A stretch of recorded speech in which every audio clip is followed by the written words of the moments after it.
Hello, gorgeous. Are you ready to come visit my house for my nephew's birthday party? Remember to prepare a present for him, and most importantly, dress well. I want everyone to admire me for having such a wonderful and beautiful girlfriend like you. Hi, baby. I've prepared a present for your nephew, but I'm very worried. What if your family doesn't like me? Don't worry, I'm sure everyone will love you. You are very beautiful. Trust me, you'll be the highlight of the party. You're the looks, and I'm the brains in the relationship. That's how it works. So, you're saying you're only with me because of my looks? Basically, I mean, What, so if I didn't have my looks, you wouldn't be with me? well, maybe. I don't mean anything by that. But you just got looks and nothing else, and that's what makes me proud. Every time I go out on the street with you, other men look at you and admire me because I have you. It always gives me a sense of victory and pride. No, you love me for me, right? Babe, I'm just teasing. Of course I love you for you. I mean, what if I were really fat? Or had acne spots and pitted scars or freckles? Would you still want to marry me? Oh, no, honey. I am such a wonderful, successful, and handsome man, so my wife must be beautiful and fancy too. I would definitely never date someone the size of a whale, let alone marry. And you seem to have gained a bit of weight lately. Maybe you should hit the gym to prepare for our wedding. I want you to stay sexy and slim. What? Are you kidding? I didn't realize I had gained weight. I guess I just feel like you only care about my looks, not who I am as a person. Come on, Chris, don't be ridiculous. Of course I care about who you are. But let's be real. Physical attraction is important in a relationship. And I want to be with someone who takes care of themselves and looks good. I understand that, but when you said you wouldn't marry someone the size of a whale, it really made me feel insecure. I can't stop thinking about it. And I'm scared that you'll leave me if I gain weight or if I don't look as good as I used to. Oh, Chris, I'm sorry. I didn't mean it like that. I love you for who you are, not just your looks. I think you're beautiful no matter what. But what if I'm not beautiful anymore? What if I'm not the same person you fell in love with? You'll always be the same person to me, Chris. And even if you do gain weight or your appearance changes, it won't change how I feel about you. Okay, I'll try to believe you. Trust me, baby. I love you more than anything in this world.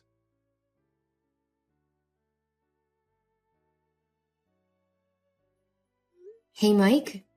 Where are you? I need you to come over and sign the surgery form. Surgery form? What for? I mean, your face was already ruined. Even if you have more surgery, you won't be as beautiful as you used to be. It's just a waste of money, Chris. How can you say that to me, Mike? Didn't you say just a few days ago before the bandages were taken off that you would love me no matter what? And now that I'm not as beautiful as I used to be, you're saying that it's a waste of money to have surgery? Also, you're calling me stupid for trying to save your nephew from the fire. Chris, I didn't mean to hurt you, but you have to understand that I'm upset about what happened to your face. And yeah, you did act stupid and careless by running into a burning house to save a child. Isn't the first thing you should do when you see a fire flare up to protect that face? Now look at you. Your neck and face both have second and third degree burns. The doctor told me that there's almost no chance you'll ever be as pretty again as you used to be. So you're saying that my appearance is more important to you than my life? You said that you love me no matter what, but now you're acting like my face is the only thing you care about. And don't you dare call me stupid for saving a child's life. That child is your nephew. And I couldn't just stand there and watch him burn. And to this day, I still can't believe that when you guys found out that there were still people trapped in that house, not a single member of your family rushed in to save the child. It's really cruel and heartless. Hey, watch your mouth. We didn't know there were still people trapped inside. It was a chaotic situation, and we were trying to get everyone to safety. We're not heartless or cruel. We're human beings who make mistakes.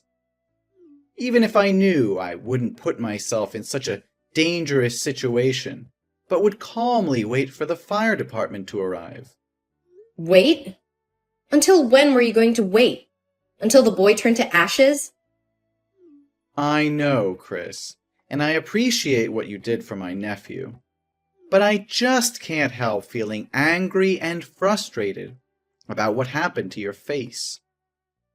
I'm sorry for being insensitive, but I can't just pretend like everything's okay. And as for your appearance, of course it's not the only thing I care about. But let's face it, looks matter, and I'm just worried about how this is going to affect us. How could you say that? I thought you loved me for who I am, not just what I look like. And now that I don't look like your idea of pretty, you're acting like I'm some kind of burden. No, Chris, that's not what I meant. I'm not trying to make you feel like a burden, but I can't ensure my love for you will be the same. And we have to face the reality of the situation. Your face is never going to be the same again, and we have to figure out how to deal with that. Really? I just feel so insecure now, Mike. I'm scared that you'll leave me if I don't look as good as I used to. Really? Now let's sign that surgery form and get you on the road to recovery. We'll get through this together, I promise. Thank you for being here with me, Mike.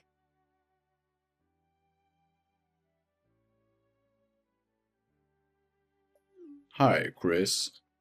I wanted to check in since you missed your psychotherapy appointment today. The therapist didn't see you, and she said you weren't picking up your phone, so I am just texting to see if you're okay. If you're busy, I can tell her to reschedule your appointment for a later time. Is everything fine? No, I didn't forget my appointment. It's just, I didn't want to go out in public because of my burned face. I feel ugly and disgusting and don't dare to face people. Even if I can't see myself in the mirror now, how can I have the courage to go out into the street? I understand how you feel, Chris. In that case, let's have an online therapy session today, and I'll be your special therapist. How are you feeling today? Did you seriously just ask me how I feel? My face is burnt to a crisp. I look like I'm wearing a Halloween mask. 24/7. It's a nightmare. I understand how difficult this is for you. It's tough to imagine what you're going through. No, you can never understand me. Whenever I go out, I have to wear sunglasses and cover my face with a mask, and people treat me differently. If I forget to wear it, people will look at me with pity and stay away, and children will point at my face and call me a monster. I know this might sound horrible to hear, but there are many things to be grateful for. Such as? I lost my job because they told me my face scares customers away, and they said that working in the beauty industry isn't as ugly as this. My dog barks at me every time she sees me. My friends don't recognize me, and whenever I want to meet them, they always find excuses to refuse me. And to top it all off, my fiancé doesn't want me anymore. You'll never know how upset I am. But you're alive. It's not everything, but it's a start. Yeah, that's not really saying a lot. Look, maybe your fiancé just needs some time to get used to your new look. Your fiancé may need some time to get used to your new look, and it could also be that the side effects of your medication are making you more sensitive. No, My fiancé doesn't love me anymore. I can tell by his actions recently. He always avoids me and doesn't cuddle me like he used to. Look at me. I'm hideous. Chris, what makes a person beautiful is who she is on the inside. And to me, you are the most beautiful, bravest, strongest, and most admirable girl in the world. You used your body to shield a child from burns without a moment's hesitation.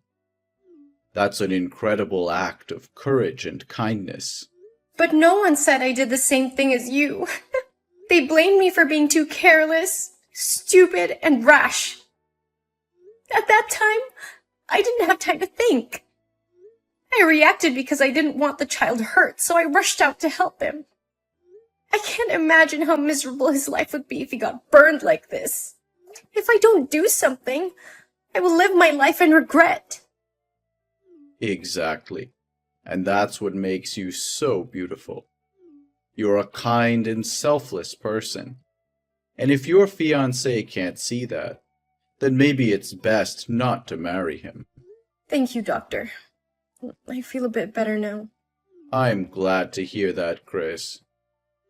I've been doing some research on burn victims and their recovery, and I've found a specialist in New York who's had tremendous success in treating severe burns like yours.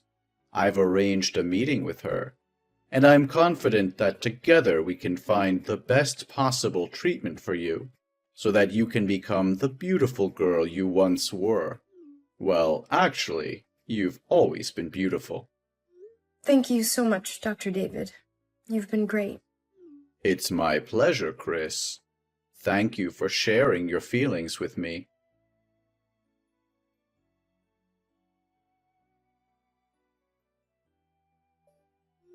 It's late, Mike. Where are you now? My buddy John is having a basketball match tonight.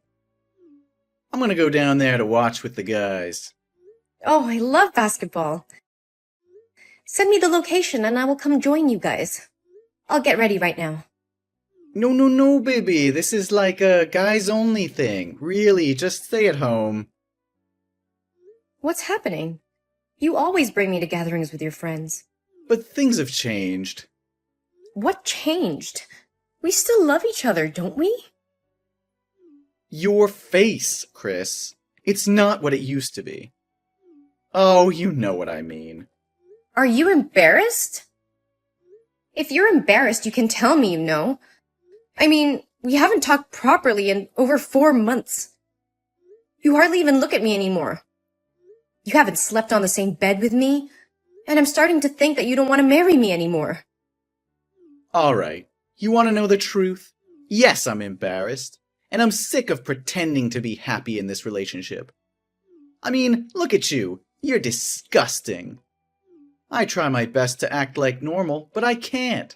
It looks like somebody took a cheese grater and just let loose on your face. And marry you? Are you kidding me? Who would want to marry you right now? God, you look like Freddy Krueger. What are you saying? I'm saying I'm breaking up with you. All right? I'm sorry, but your face puts me off. How could you say such things to me? Don't you know how much I love you? Don't you remember all the good times we've had together? Of course I remember the good times, Chris. But those times are gone now. Things have changed, and I can't keep pretending that everything is okay. I'm just being honest with you as you ask. And the truth isn't always easy to hear, Chris. So you're just going to throw everything away because of the way I look?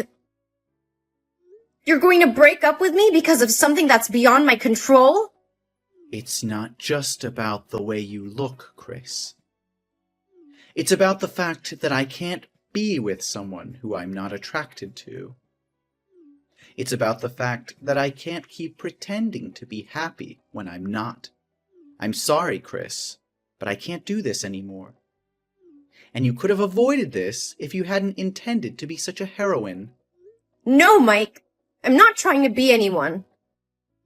I'm just trying not to live in sin and regret for the rest of my life for standing on the sidelines while watching someone die. So what? Do you hope my family will feel grateful to you and consider you as a benefactor? Let me tell you, the other day after visiting you from the hospital, my family wouldn't allow me to marry you anymore because they said your face was too scary, and they didn't want the neighbors to talk about it. My nephew cried when he saw you, didn't he? He told me that you're a monster. Whoa, that really hurts. You could have told me this before, Mike. Instead, you strung me along, pretending everything was okay. How could you be so heartless? You gave me hope, but in the end, you were the one who extinguished my hope. Yes, whatever you want. I just want to say that I'm breaking up with you, and you should move out of the house before I come back. No, Mike. You're wrong. I'm the one who's breaking up with you. What? You're breaking up with me? You should be begging and holding me back. Yes, I am. I can't be with someone who is so shallow and cruel. You're willing to throw away a 4-year relationship because of something that is beyond my control? And then you insult me and my appearance, saying such hurtful things? I can't be with someone who treats me like that. You're not being fair, Chris. I didn't mean to hurt you. I'm just being honest with you. Honesty is one thing, Mike, but there's no excuse for being cruel. You could have expressed your concerns in a much kinder and more constructive way, but instead, you chose to insult me and my appearance. That's not something I can forgive or forget easily. And one more thing. You're making a mistake here, Mike. You are the one who needs to move out, not me. What? You're kicking me out of my own home? This isn't your home, Mike. I paid for it before we even started dating. And since you clearly have no respect for me or my feelings, I think it's best if you leave. Fine, I'll leave. But don't think you can just kick me out and forget about me. You'll surely regret not begging me to stay there. No one will date you anymore. I'm not trying to forget about you, Mike. But I can't stay in a relationship where I'm constantly being insulted and degraded. It's not healthy for either of us. Oh, so now you're the one who's concerned about our health? That's rich. I just want us both to be able to move on and find happiness in our own lives. And if that means we have to part ways, then so be it. I deserve someone who loves me for who I am, not just for my appearance. Good luck finding someone who can love that face of yours. I don't need your luck, Mike. I have faith that I'll find someone who can appreciate me for who I am, not just for my looks. And as for you, I hope you find happiness too, but it won't be with me.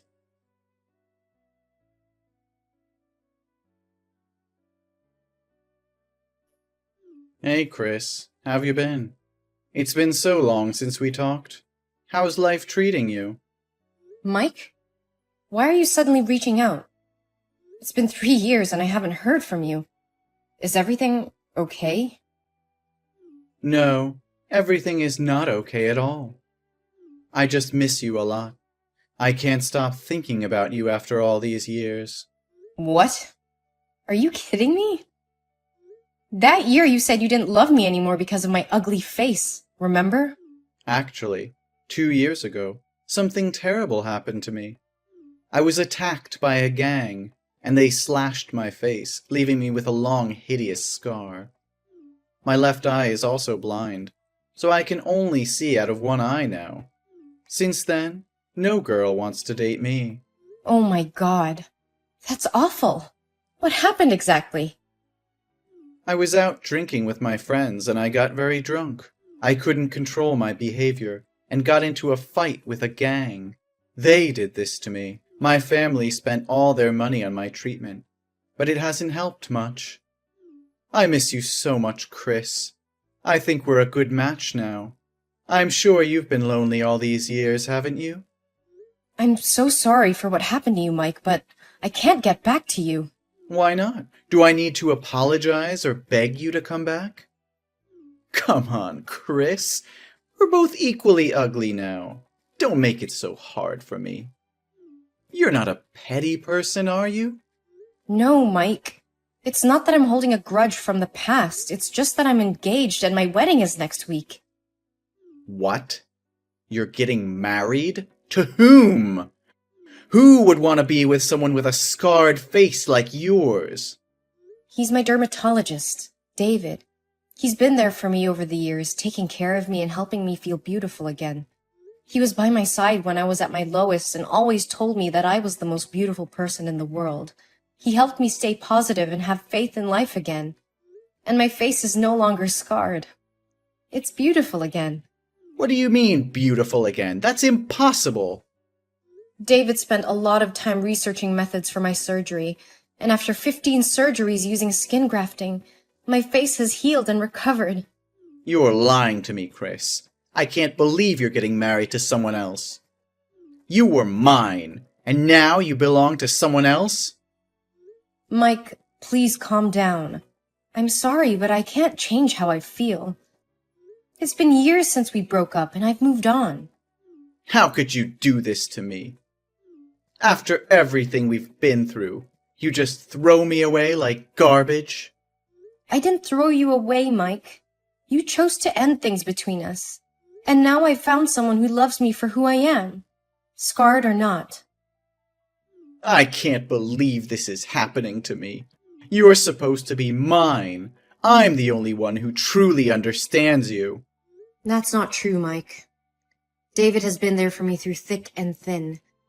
He accepts me for who I am and loves me unconditionally. And he's the one I want to spend the rest of my life with. You'll regret leaving me, Chris. You'll see that no one will love you like I did. Mike, please stop. Your words are hurtful and untrue. I wish you all the best, but I can't be with you anymore. You're lying. No, I'm not. I'm sorry, Mike, but I have to go now. Please take care of yourself. No, you can't just treat me like that. Why am I the only one who has to live a miserable life with such a disgusting face in the end? I believe someone will love you for who you really are, Mike. You should be optimistic. No, don't talk nonsense anymore. Come back to me right now.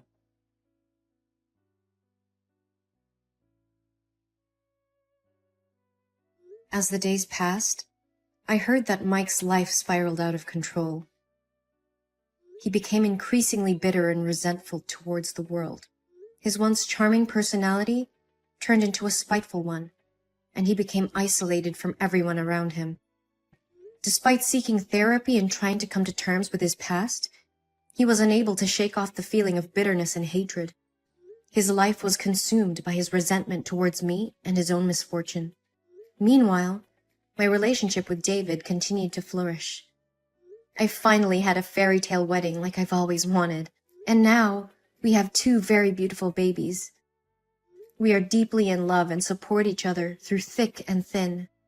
We were happily married and building a life together filled with love, joy, and new possibilities.